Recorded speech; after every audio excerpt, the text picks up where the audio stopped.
Have you ever felt like something was watching you? That uneasy feeling like an invisible shadow is right behind you, but when you turn around, nothing. Maybe it was your imagination.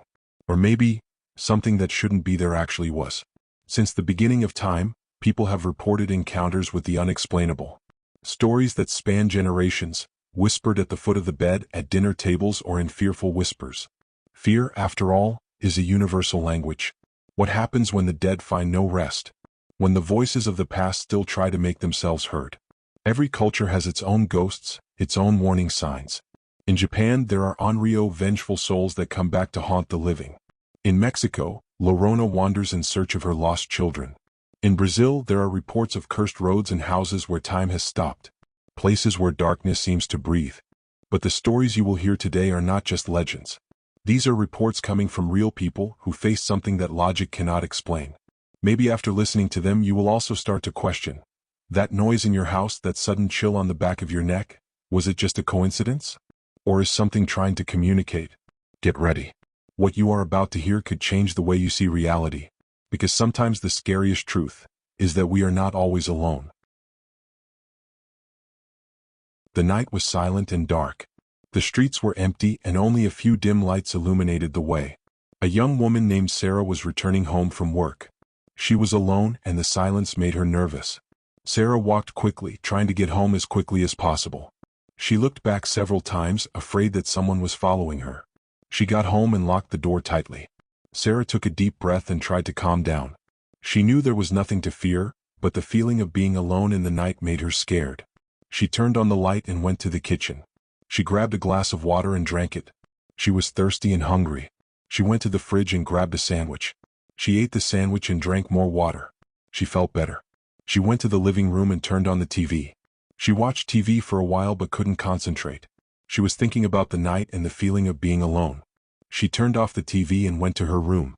She lay down on the bed and tried to sleep. She closed her eyes and tried to focus on breathing. She heard a noise at the front door. She got up and went to the door.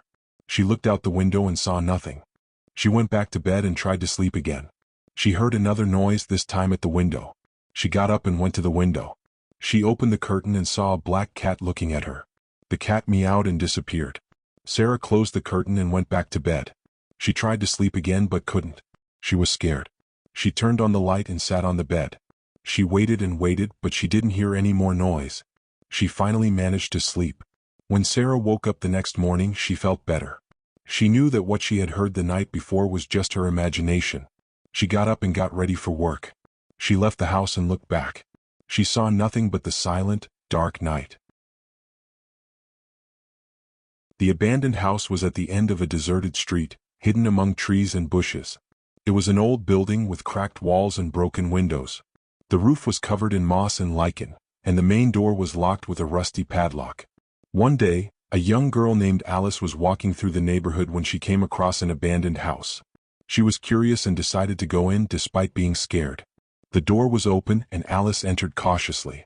The inside of the house was dark and gloomy. The furniture was covered in dust and cobwebs. The walls were stained with damp and the floor was covered in debris. Alice felt a shiver run down her spine. She began exploring the house, climbing stairs and opening doors. In one of the rooms she found an old portrait of a young woman. The woman had long, black hair and deep blue eyes. She was wearing a white dress and a pearl necklace. Alice was fascinated by the portrait. She felt that the woman was looking at her, and that there was something familiar in her eyes. She approached the portrait and touched the frame. Suddenly, the woman in the portrait materialized in front of Alice. She was tall and slender, with long black hair and deep blue eyes. She was wearing the same white dress and the same pearl necklace. Alice was scared and backed away. The woman smiled and extended her hand to Alice. Alice hesitated, but then took the woman's hand. The woman took Alice to a secret room at the back of the house. The room was full of books and old objects. The woman took a book from a shelf and handed it to Alice. The book was an old diary, written in elegant handwriting. Alice opened the diary and began to read. The diary was written by a young woman named Emily, who lived in the house in the 19th century. Emily was a talented artist, but her life was cut short when she fell ill and died young. Alice read the diary until the end. She was moved by Emily's story and felt a connection to her. She realized that the woman she had encountered was Emily's spirit. Emily thanked Alice for reading her diary. She said she was happy that someone was finally interested in her. She also said that Alice was a good person and that she was happy that she found her way. Alice thanked Emily for sharing her story. She said that Emily was an inspiration to her and that she would never forget her story. Emily smiled and disappeared. Alice was left alone in the secret room. She closed the diary and placed it back on the shelf. She left the secret room and returned to the main room. The house was empty again. Alice left the house and looked back. She felt a sense of peace and gratitude. She never returned to the abandoned house, but she never forgot Emily's story.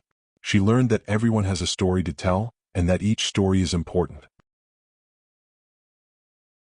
The old mansion, known as Solar dos Almeida, stood alone on top of a hill, overlooking the peaceful city of Petropolis.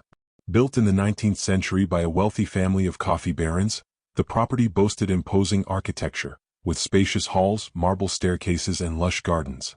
However, behind its classic beauty, the mansion carried an atmosphere of mystery and melancholy. Local residents said that the Almeida family had been cursed after a tragic accident, in which the baron's youngest son died prematurely. From that day on, the mansion was never the same. The barons isolated themselves from the outside world, and sadness took over the place. Over the years, the family became extinct, and the mansion became abandoned, left to the effects of time.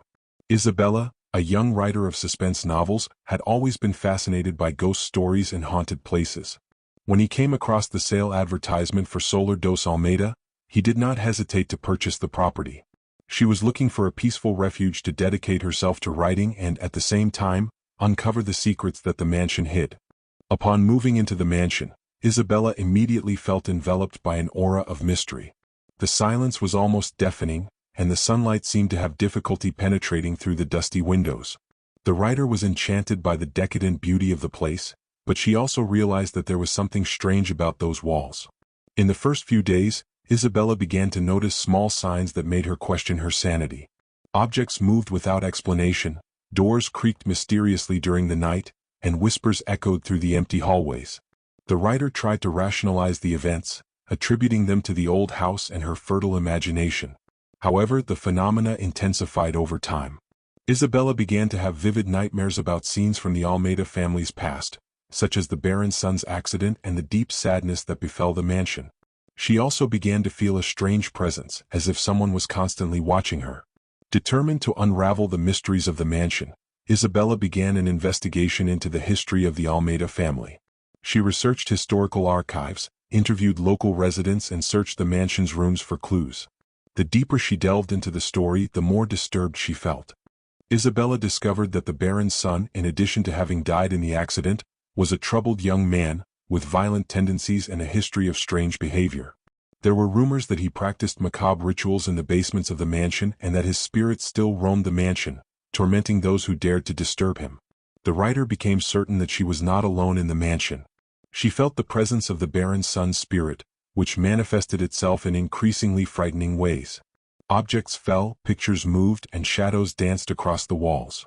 Isabella saw figures and heard voices, but was never able to identify what or who was behind those phenomena. Fear took over Isabella, who found herself trapped in a constant nightmare.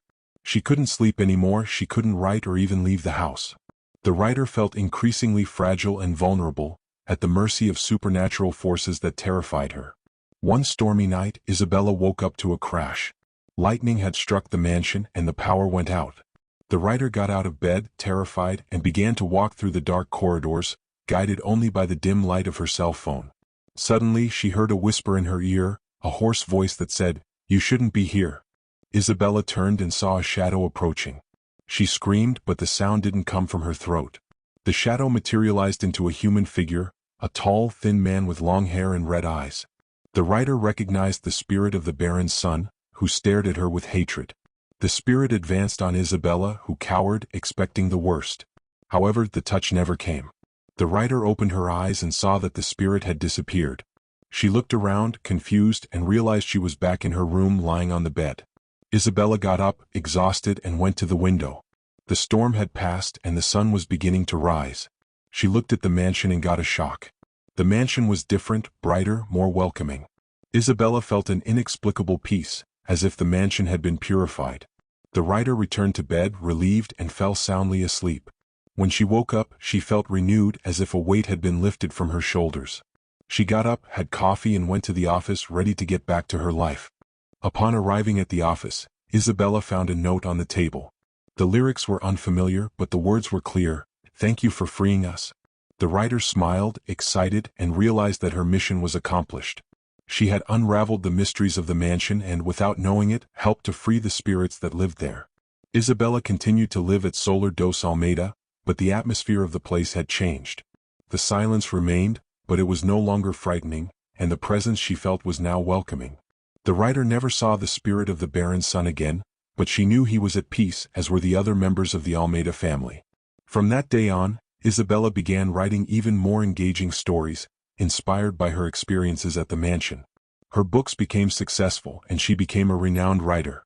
But the greatest legacy she left was showing that love and understanding are capable of healing even the deepest wounds and freeing even the most tormented spirits.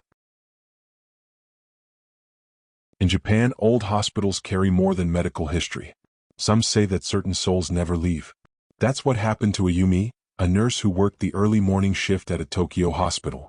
One night, as he was making his rounds, he heard the sound of bare feet running down the hallway. Strangely, there were no children admitted to that floor.